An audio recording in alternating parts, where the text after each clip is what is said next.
Someone opened the door. It was Ikim. Ikim walked in and smiled at Nia evilly. Nia couldn't hold it back any longer. She ran towards Haim and started hitting him. Some guards came in and held Nia, who kept forcing herself out of their grip. "Who are you, Ikim? Are you a devil? Where is this? Are we in hell? Why will you do this to us? Tell me what I saw in your room is not true. Tell me the dead body I saw under your bed was not that of my mother. Tell me that I am seeing things. Tell me that this is all a dream," Nia said and cried out bitterly. Ikim smiled and said, "Like I said earlier, people will ask questions, but we have answers. You died before arriving here, and Arima died during childbirth." Ikim made a sign for his guards, and they dragged Nia out of the room. AA lost her speech. She just sat on the floor sobbing after hearing what Nia said. Does it mean that when they rejected Nia, they took her mother just like they did to me? What has she brought upon her family? Ikim came to where AA was lying on the floor sobbing. He carried her and placed her on the bed. He did what he came for, not minding the pains AA was in, and he left the room when he was done. AA continued sobbing bitterly. She stood up from the bed and started begging her mother to forgive her for not listening, for putting them through all the troubles. The pain became too unbearable for AA. She had just turned into a baby factory, and her sister was on the verge of losing her life. Nia had seen the dead body of their mother under Haim's bed. It was best if she ended it all. She opened the door and went into the kitchen. She picked a knife with shaky hands.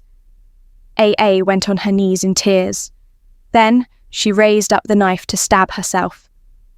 Lei was seated outside in the cool of the evening. It felt as if something was wrong somewhere. Things just didn't feel right. She had not heard from AA ever since Nia went to visit her. Nia had told her that AA was busy when she had called, yet it was the second day, and AA had not cared to call. Neither did Nia. Did it mean that for the few months AA had been married to Haim, she had not taken in? If there was any problem, why didn't Haim reach out to her? Something must be wrong somewhere, she said within herself. She became restless all of a sudden. She couldn't actually place her hand on what was wrong. She went inside the house and took her phone. She dialed Arema's number to know why she had abandoned her all this while, without reaching out to her. She decided to call Nia when the call to AAA didn't go through.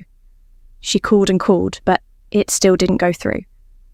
When she tried to call Nia, now Lei became convinced that something was wrong. Ikim was a rich man, and it wasn't possible that there would be no electric power in his house. Still, she didn't have Ikim's number. Haim never gave it to her. Someone walked in on Lei in her sad state. "Good evening, Mama," Aunt greeted, seeing Lei seated outside. "Good evening, my son. How are you?" "I'm fine, Mama. What about you? This one you're sitting outside looking sad. I hope all is well," Aunt asked, taking a seat beside Lei. "I don't know, my son. I just feel as if something is wrong somewhere. This is the second day Nia travelled to go see AA, yet I have not heard from Arema. I'm so worried," Lei said with a sad face. "Mama, I have come for the same reason. I am also worried. Nia told me before travelling. She told me she would call me when she gets to her location. When she arrived, she sent me a message that she got to her location safely. I wanted to call her, but I decided it was best to allow her some moments with her sister. But all the rough of the nights, Nia did not come online to text me. Even the next morning I called and her number wasn't available. I tried again later in the day, yet her number didn't go through. She hasn't come online either. I'm so worried," Aunt said with a disheartening look. "What do you think, my son?"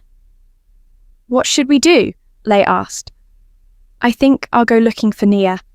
I don't know what I'll do if anything happens to her. I love her so much," Aunt said. "But my son, Don't you think it's too early? What if it is the network? I think we should wait till tomorrow. I know God won't allow anything to happen to my girls. Mama, I know God is looking after them, but I can't wait anymore. Nia had shown me the location on her phone before she left. If I wait till the night is over and I don't get any calls, I'll leave the next morning to go and find Nia, Aunt said and heaved a sigh. Mama, I hope you've eaten. Please take care of yourself, okay? Just put all of us in prayers. We know that the prayer of a mother has many effects, Aunt said with a smile, trying to cheer Lay up.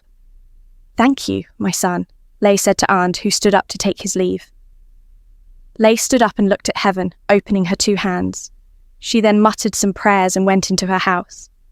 Wait, don't do it, please, Isa said, and walked into the